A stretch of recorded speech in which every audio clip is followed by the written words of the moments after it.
चलो परमाणु और अणु का ये चैप्टर है सो आज लास्ट कर जाएगा। कल तो क्वेश्चन और आंसर में ही टाइम खत्म हो गया था, लेकिन कुछ एक पार्ट जो मोल संकल्पना है वो छूट गया था। तो आणविक द्रव्यमान एवं मोल संकल्पना, ये इससे क्या समझते हो? तो किसी पदार्थ का, कोई भी पदार्थ होगा, किसी पदार्थ का आणविक द्रव्यमान, कोई भी पदार्थ बिना अणु और परमाणु से बनते हैं क्या? जब तक परमाणु नहीं होगा तब तक अणु नहीं होगा, और अणु परमाणु के बगैर तत्वों की कल्पना नहीं की जा सकती है।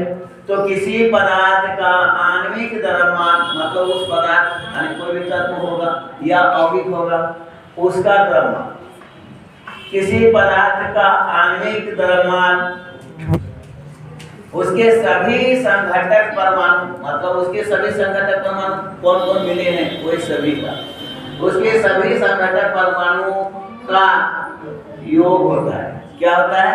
योग। इसका मतलब हुआ कि एक, चाहे वो सोडियम क्लोराइड हो, चाहे चूना हो, कैल्शियम ऑक्साइड हो, या कोई भी यौगिक हो, जल हो, ठीक है, तो उसके सभी संघटक तत्वों के अणुओं के क्या कहेंगे? परमाणुओं का योग होता है।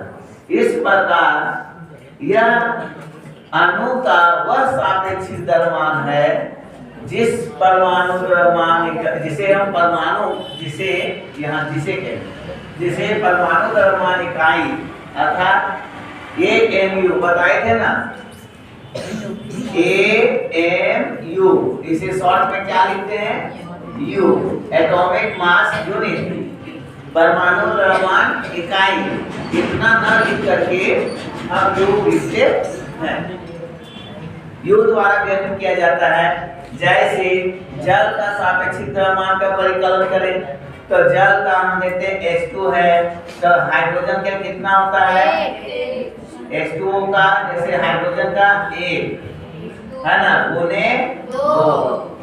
देखो यहाँ योग लिखा है ना, तो 1 जोड़ 1 लिखो या 1 से 2 को गुना कर दो, बात बराबर है नहीं? प्लस, क्योंकि अब अलग यौगिक है, ये अलग ये तत्व हाइड्रोजन के बाद ऑक्सीजन में आए ना, तो एक अलग यहाँ करना होगा, मतलब जोड़ देना होगा। तो ऑक्सीजन का कितना होता है? 16।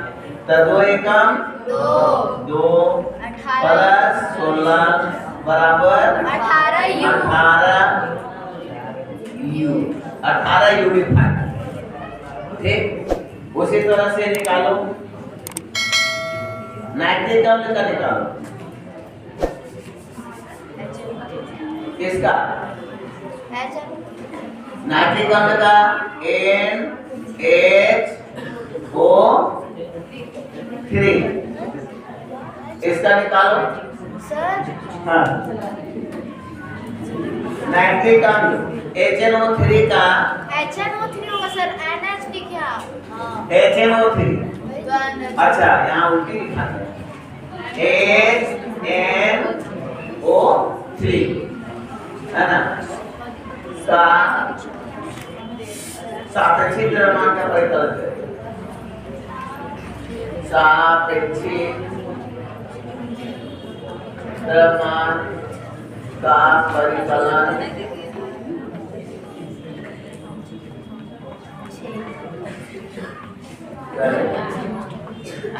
ठीक, कितना आया? 63 यूनिट। 63 यूनिट 5, ठीक है। हाइड्रोजन 1 प्लस नाइट्रोजन का 14 प्लस ऑक्सीजन का 16 गुने 3, 16 दिया 48 है ना, 14 प्लस 1 8 4 12 1 13 4 5 1 6 है ना, 63 यूनिट।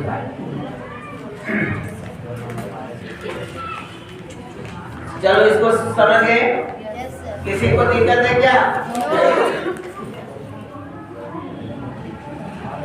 शुद्ध इकाई द्रव्यमान अब आते हैं। इसको मिटा दे। Yes, sir.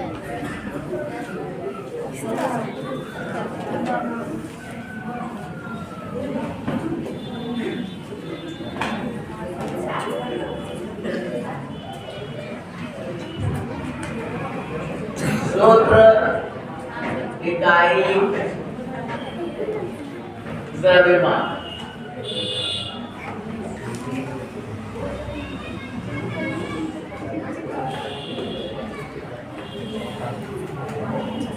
लिखो तब।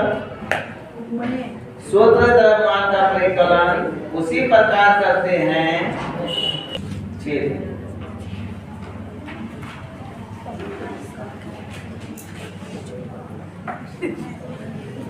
चलो अब मोल में जाते हैं।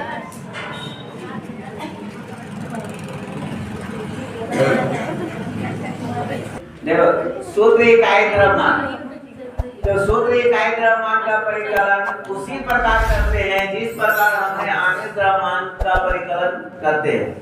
अंतर केवल इतना है होता है कि यहाँ पर हम उस पदार्थ के लिए क्या करते हैं, सूत्र इकाई का प्रयोग करते हैं। जैसे NaCl, और उसी प्रकार से और भी उदाहरण ले सकते हो, है ना। कैल्शियम क्लोराइड CaCl2, कैल्शियम का कितना हो गया 40 प्लस क्लोरीन का 35.5 गुने 2, तो कितना हो जाएगा 5 10 1 11 306 7 प्लस 40 बराबर 70 और 40 71 और 40 111 यूनिट। ठीक है ना, तो इस सूत्र का पूरा प्रयोग हुआ। ठीक है, नेक्स्ट देखिए यहाँ पर ये चार्ट इसलिए बनाए कि मोल संख्या, मोल आवागाद्रो संख्या और जो यूनिफाइड द्रव्यमान मोल आवागाद्रो संख्या एवं द्रव्यमान के बीच क्या संबंध है ना। मोल आवागाद्रो संख्या और द्रव्यमान के बीच क्या संबंध है, ये तीनों के बीच। जैसे हम कहते हैं कि कार्बन, यहाँ तीसरा, किसी भी कण परमाणु, किसी भी कण चाहे परमाणु के रूप में हो चाहे अणु के रूप में हो अथवा आयन का एक मोल हो, ठीक, एक है। किसी भी कण कौन कौन हो सकता है, परमाणु के रूप में हो सकता है, अणु के रूप में हो सकता है, या आवेश के रूप में हो सकता है, ऋणायन धनायन यानी आयन के रूप में हो सकता है। का एक मोल, ये यहाँ बाद में, तो 1 ग्राम कार्बन परमाणु का 1 मोल क्या समझे, इसका मतलब कि MOL, 1 मोल मतलब ये क्या हुआ, किसका, कार्बन का 1 मोल मतलब हुआ कार्बन का 12 ग्राम। कार्बन कितना ग्राम, 12 ग्राम। और अधिक 12 ग्राम में कार्बन के कितने परमाणु होंगे, प्रश्न यहाँ ये। अरे 1 ग्राम रहता है टैबलेट, 500 mg रहता है, 100 तो बढ़िया से दिखाता है ना जी, और 1000 mg रहता है तो क्या करते हैं 1 ग्राम। यहाँ 12 ग्राम का बात हो रहा है, तो 12 जिस परमाणु को हम जिसको देख नहीं सकते हैं, तो 12 ग्राम में तो बहुत कणों की संख्या होगी, तो कितना होगा 12 ग्राम पर कार्बन परमाणु में जो परमाणुओं की संख्या होगा वो 6.022 into 10 to the power 23 इतना होगा। असल में इतना होता है, एक पूरा जब लिखे तो और लंबा होता है, लेकिन दशमलव के 3 ही स्थान तक लिया जाता है। कितना होता है 6.0221405 6, इतना होता है। गलत तो नहीं लिखे, एक बार मिला लेते हैं। देखो मिला लेंगे तो ठीक है, लेकिन गलत जानकारी किसी को भी नहीं देनी चाहिए। 6.0214076 देखो गलत हो गया था, है ना? बाकी सब ठीक, इसीलिए हमको लगा कि इतने मिला देते। 6.022144076 इतना कणों के इंटू 10 to the power 23 इतना कण, बहुत ज्यादा मात्रा में कण है ना? तो उसको क्या कहेंगे? इतना परमाणुओं की संख्या बराबर होगा 1 मोल के बराबर। किसके कार्बन का किस तत्व का? तो कार्बन के कितना ग्राम? तो 12 ग्राम। तो ये सीधा बोल सकते हो कि इसका इससे संबंध हुआ नहीं, इसका इससे संबंध है नहीं, इसका इससे संबंध है नहीं है। ठीक है, तो इसीलिए मोल, अवगाद्रो संख्या और द्रव्यमान किसमें? ग्राम में, है ना? जब मोल का बात होता है तो ये इसको हम यूनिफाइड में सूचित करते हैं। ग्राम को कभी संख्या में तौलता है क्या जी? नहीं। किसमें तौलते हो? ग्राम में, है ना? तो इसको हम जी लिखते हैं, क्या? जी। लेकिन हम इसको संख्या को जी लिखेंगे? नहीं। तब इसको क्या लिखेंगे? यूनिफाइड। अभी हमने जो निकाला है वो किसमें है? यूनिफाइड में है, एटॉमिक मास यूनिट में। समझ में आया नहीं? ठीक, आगे समझो। उसी तरह यदि एक समझ गए तो बस जस्ट समझते जाओगे कि हाइड्रोजन परमाणु का तब क्या हाल है कि हाइड्रोजन परमाणु का 1 मोल का अर्थ हुआ कि हाइड्रोजन के 1 ग्राम हाइड्रोजन, यानी 1 ग्राम हाइड्रोजन के परमाणु। हाइड्रोजन परमाणु का 1 मोल का अर्थ क्या है? हाइड्रोजन का परमाणु क्रमांक कितना? परमाणु क्रमांक कितना होता है? 1। कार्बन का परमाणु क्रमांक कितना होता है? 12। तो यहाँ 12 ग्राम से तुलना हुआ, और यहाँ हाइड्रोजन का 1, तो 1 ग्राम से तुलना हुआ। तो 1 ग्राम हाइड्रोजन के परमाणु में, 1 ग्राम हाइड्रोजन के परमाणु में उतना ही संख्या होता है जितना कि 12 ग्राम परमाणु के कणों की संख्या था। देखो तो सब में एक है नहीं? अंतर है क्या? लेकिन यहाँ अंतर है नहीं, है ना? हाँ, तो इसको लिखने का तात्पर्य ये है कि बेटा सबको एक ही जैसा नहीं डाल भात एक नहीं गान देना, अलग अलग है। ठीक है, यानी कि एक हाइड्रोजन का परमाणु कहेंगे तो 1 ग्राम से होगा, कार्बन का कहेंगे तो 12 ग्राम से होगा, और तीसरा फर्स्ट, सेकंड, थर्ड ये तीनों का ये दोनों का निचोड़ यहाँ आएगा। ठीक है, कि किसी भी कण, और हम बोले थे अणु का जब मॉलिक्यूल्स का संरचना हो रहा था तो उसमें परमाणु, अणु, है ना, दोनों का भूमिका होता है नहीं तत्वों के निर्माण में। ठीक है, तो हम लोग चैप्टर ही पढ़ रहे हैं अणु और परमाणु एवं अणु, एटम्स एंड मॉलिक्यूल। तो किसी भी कण का परमाणु हो, अणु हो अथवा आयन, यही तीनों रूप में देखते हैं, तीनों रूप में देखते हैं ना। तो उसका 1 मोल का तात्पर्य हुआ कि उन कणों का सापेक्ष द्रव्यमान ग्राम में, किसका?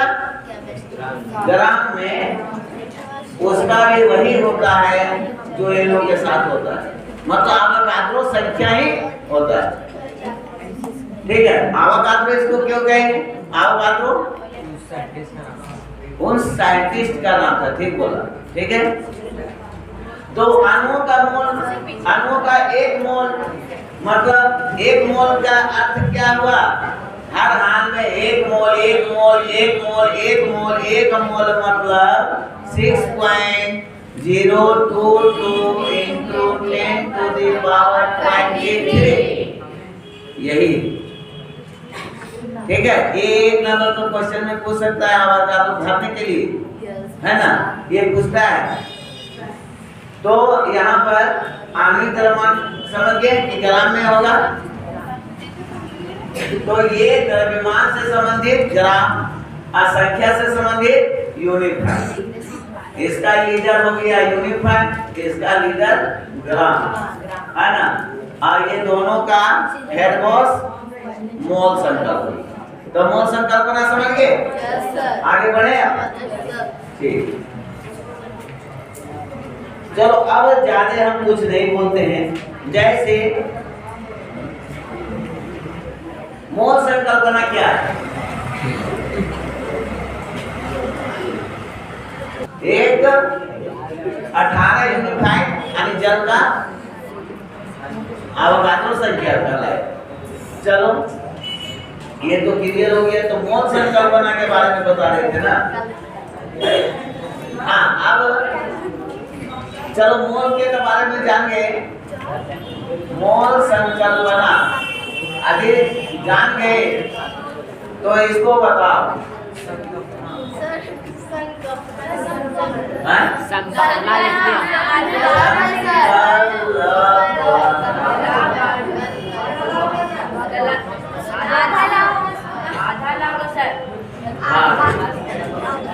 मोल संकल्पना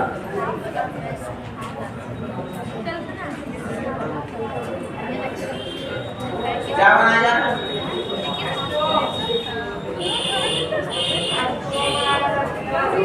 H2O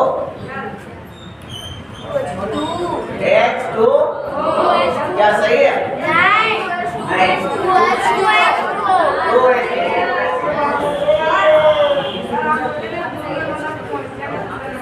हाँ सुनो, तो इसका दो अर्थ निकला।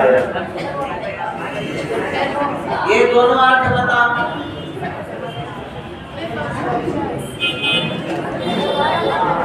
सुनो, इसका अर्थ दो तरह से निकल रहा है।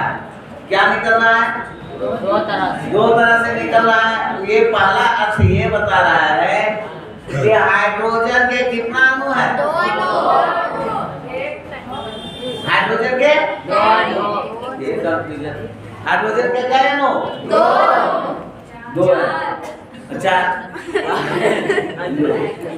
हाइड्रोजन के दो अणु और ऑक्सीजन के दो।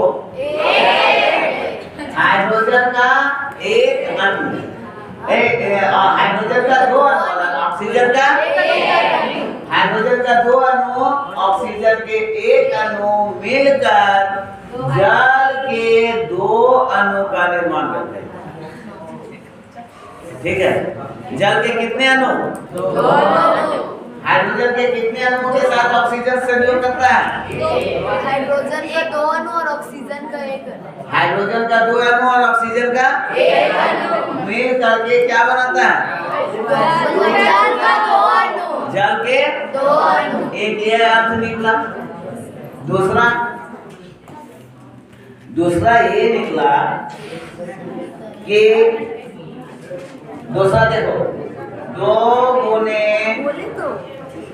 1 गुने 2, 2 यहाँ गुना है प्लस 16 गुने 2। तो इसका मतलब हुआ कि 4 यूनिफाइड किसका?